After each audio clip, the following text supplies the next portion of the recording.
Hello friends, आप सबों का ममता मिश्रा कुकिंग चैनल पे सुस्वागतम। होली के त्योहार में रंगों के साथ करंजी, ठंडई, गुजिया या वड़े खाना सबको बहुत पसंद आता है। तो इस होली हम बनाते हैं समोसा चाट की जान, पान सेब का बहुत ही स्वादिष्ट क्रिस्पी करारी यमी समोसा। इसे 1 या 2 दिन पहले बना करके फ्रीज कर लीजिए एयर टाइट डिब्बे में, और जब मेहमान आए तो तल करके चटपटी चटनी और दही के साथ यमी चाट बनाएं। तो चलिए फटाफट बिना टाइम गवाए इस रेसिपी को बनाना शुरू करते हैं। सबसे पहले स्टफिंग तैयार करते हैं। तो इसके लिए एक पैन में 1 चम्मच सरसों का तेल लिया है, 1 पिंच हींग डाल दिया है और आधा चम्मच के करीब जीरा लिया है। जब ये दोनों चीज अच्छी तरह से चटक जाए तो कसा हुआ आधा चम्मच डाल दीजिए अदरक और 1 चम्मच के करीब डाल दीजिए हरा मिर्च फाइन चॉप करके। और हरा मिर्च की क्वांटिटी कम या ज्यादा आप अपने टेस्ट के अनुसार कर सकते हैं। इन सारी चीजों को थोड़ा पका लीजिए, इसका कच्चापन निकल जाए, तब इसमें डाल दीजिए आधा कप के करीब मटर। तो मटर को मैंने पहले से ही अच्छी तरह से वॉश कर लिया है, तो धुला हुआ मटर है, बिल्कुल फ्रेश और ताजी है। और इसमें हम डालते हैं कुछ सूखे मसाला। तो 1/4 चम्मच हमने हल्दी डाला, आधा चम्मच कश्मीरी लाल मिर्च डाला और फिर बहुत थोड़ा सा हमने नमक डाल दिया है। नमक आप अपने टेस्ट के अनुसार कम ज्यादा कर सकते हैं। मैंने 1/4 चम्मच के करीब डाला है। बीच बीच में चलाते हुए मटर को अच्छी तरह से 3 मिनट भून चुके हैं और अब हम एक मटर को दबा करके देखते हैं। अच्छी तरह से मसला जा रहा है, यानी कि मटर पक चुका है। तो 3 मीडियम साइज का बॉइल किया हुआ पोटैटो को अच्छी तरह से मसल करके हमने ले लिया है और उसमें थोड़ा सा 1/4 चम्मच नमक भी इस आलू में डाल दिया है। और इस सारे आलू को हम मिक्स कर लेते हैं। मटर में अच्छी तरह से थोड़ा सा पक भी जाएगा और मिक्स भी हो जाएगा। तो इसे लगातार चलाते हुए थोड़ी देर और भून लीजिए। अब इसमें एक स्पेशल मसाला डालते हैं जिसे हर समोसे या चाट वाले जरूर बनाते और डालते हैं। इसके लिए धनिया, जीरा और लाल मिर्च को हमने इक्वल अमाउंट में लेकर के भून लिया है और फिर इसे बारीक पीस लिया है। मैंने आधा चम्मच के करीब इस मसाले को डाला है और अच्छी तरह से सारी चीजों के साथ मिक्स कर लिया है। अब हम इसमें डालते हैं थोड़े से ड्राई फ्रूट। तो किशमिश और काजू को छोटा छोटा मैंने कट करके डाल दिया है। थोड़ा सा फ्रेश हरा धनिया बारीक चॉप करके डाल दिया है और इसे अच्छी तरह से सारी चीजों के साथ मिक्स कर लिया है। एक और चीज, इसमें हम थोड़ा सा 1/4 चम्मच के करीब अमचूर पाउडर डाल दिया है। इसके जगह पे चाट मसाला भी डाल सकते हैं या फिर आपको ज्यादा खट्टा नहीं चाहिए तो गरम मसाला भी डाल सकते हैं। सारी चीजों को अच्छी तरह से मिक्स कर लिया है और ये मेरा स्टफिंग बन करके बिल्कुल रेडी है। तो इसे साइड में रख करके थोड़ा ठंडा करते हैं। चलिए अब बनाते हैं डो समोसे के लिए। तो कवरिंग के लिए हमने 2 कप लिया है मैदा। इसके जगह आप आटा भी ले सकते हैं। 1 कप आटा, 1 कप मैदा भी ले सकते हैं। आधा चम्मच अजवाइन लीजिएगा, हाथों में अच्छी तरह से क्रश करके डाल दीजिएगा और फिर इसमें लीजिएगा बहुत थोड़ा सा 1/4 चम्मच के करीब हमने लिया है भुना हुआ कस्तूरी मेथी पाउडर और इसे भी डाल दिया है। फिर 1/4 चम्मच हमने मंगरेल या फिर कलौजी भी डाल दिया है और फिर आधा चम्मच हम इसमें नमक डाल देते हैं और बहुत थोड़ा सा 1 पिंच बराबर हमने हल्दी डाला है, ये ऑप्शनल है। फिर हम मोयन के लिए इसमें कम से कम 4 चम्मच डालते हैं देसी घी। देसी घी भी डाल सकते हैं, नहीं तो कोई सा भी कुकिंग ऑयल भी डाल सकते हैं। सारी चीजों को अच्छी तरह से मिक्स कर लीजिए। ये बहुत ही अच्छा एकदम परफेक्ट सा मोयन बन करके रेडी हो चुका है। हाथों में मुट्ठी बंध रही है, यानी कि मोयन अच्छा दिया जा चुका है। तो अब थोड़ा थोड़ा पानी ऐड करके एक सेमी टाइट डो बना करके रेडी कर लीजिए।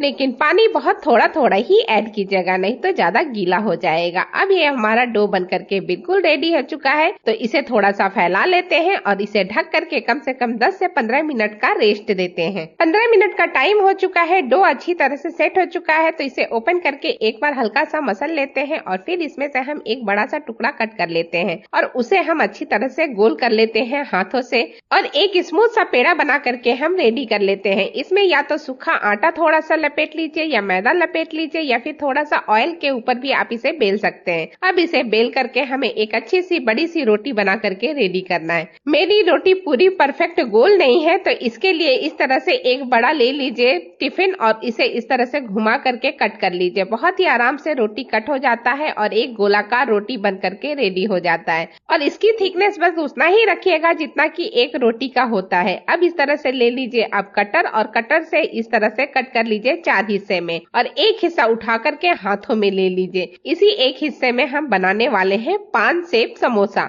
तो हमारा स्टफिंग भी अब काफी ठंडा हो चुका है, तो ये जो हमने लिया है इसे इस तरह से मोड़ करके एक के ऊपर थोड़ा सा पानी लगा के दूसरे साइड से मोड़ लीजिए और एक कुप्पी जैसा बना करके रेडी कर लीजिए, जैसा कि बाकी समोसों में भी हम करते ही हैं। और इसके बाद बिल्कुल थोड़ा सा आप डाल दीजिए नीचे और इसे अच्छी तरह से दबा दीजिए। नीचे जो हिस्सा है, जो नोकीला पार्ट है, उसमें भी अच्छी तरह से आलू की फीलिंग खाते वक्त आएगा। और फिर इस तरह से हाथों से थोड़ा सा बड़ा कर लीजिए हर साइड से और फिर बड़ा करके इस साइड से इस तरह से मोड़ लीजिए।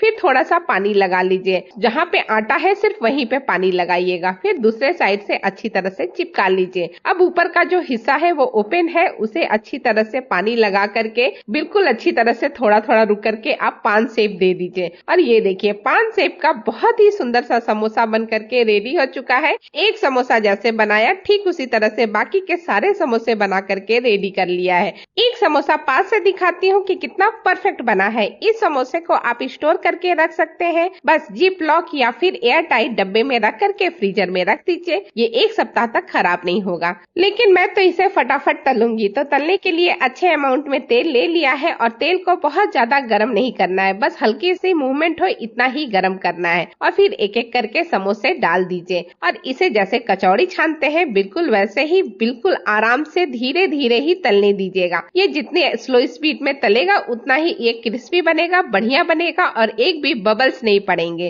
और जब एक साइड का सिक जाए तो इस तरह से पलट दीजिए और इसी तरह से अलटते पलटते हुए अच्छी तरह से चारों तरफ से हम इस समोसे को पका करके रेडी कर लेंगे। ये देखिए कितना परफेक्ट कलर आने लगा है समोसे के ऊपर। ऐसे ही आपको समोसे को तलना है। तो ये हमारा पहला बैच समोसे का बन करके रेडी हो चुका है, तो इसे हम फटाफट करके निकाल लेंगे। इस तरह की छन्नी में निकालिएगा, सारा तेल नीचे गिर जाएगा। ये पहला बैच का समोसा बिल्कुल रेडी हो चुका है। ठीक इसी तरह से दूसरे बैच के बाकी समोसे भी मैंने तल लिए हैं। सारे समोसे ये रहे। चलिए अब इसे सर्व करते हैं। ये लीजिए सर्विंग प्लेट में बहुत सारे गर्मा गर्म समोसे बन करके रेडी हो चुके हैं। इन समोसों को आप या तो चटनी के साथ खाइए या फिर इसके चाट बना करके खाइए। बहुत ही बढ़िया हर रूप में ये समोसे लगते हैं। इन समोसे की साइज भी बहुत छोटी होती है, तो चाट में 2 से 3 समोसे आराम से आप तोड़ करके डाल सकते हैं। अब चलिए एक समोसे तोड़ करके देखते हैं कितना क्रिस्पी बना है। सुनाना कितना परफेक्ट बना है। अंदर की स्टफिंग देखिए बहुत ही बढ़िया तरीके से बन करके ये समोसे रेडी हुए हैं। पास से इसका लुक और टेक्सचर देखिए कमाल का है। तो होली पे इसे बनाइए और इंजॉय कीजिए। Thank you.